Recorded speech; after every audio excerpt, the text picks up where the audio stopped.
Prime Minister Justin Trudeau and son Hadrian were front and center at a hand games tournament this past weekend in Whitehorse. Their visit, part of a milestone celebration for First Nations in the Yukon. Come along, we have. There's still more work to do.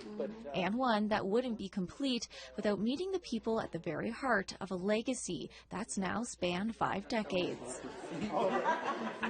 The hand games were one of many activities being held this week in celebration of the 50th anniversary of the document, Together Today for Our Children Tomorrow. The groundbreaking document highlighted frustrations experienced by First Nations people during the 1960s and 70s, while also exploring the future First Nations leaders wanted for their people. That future included negotiating a settlement so First Nations in the Yukon could prosper.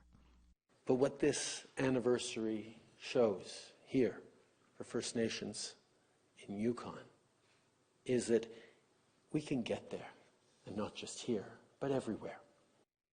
On February 14, 1973, a delegation of Yukon chiefs, led by Elijah Smith, presented the document to Trudeau's father, then Prime Minister Pierre Trudeau.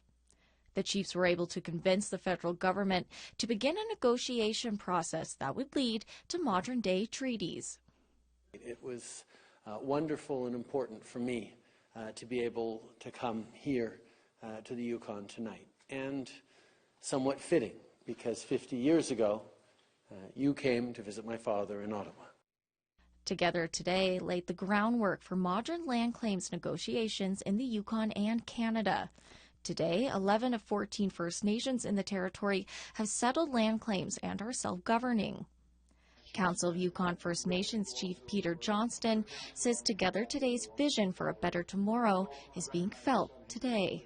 50 years later, we are now taking our rightful place back in our communities, back in the territory, and back in this country.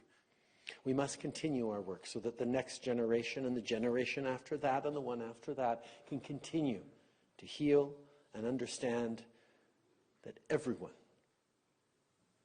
is worthy of honor, respect, and shared stewardship of the present and future of this country.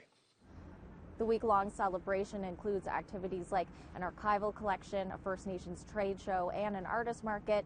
The celebration wraps up Saturday with a family fun day. Sarah Connors, APTN National News, Whitehorse.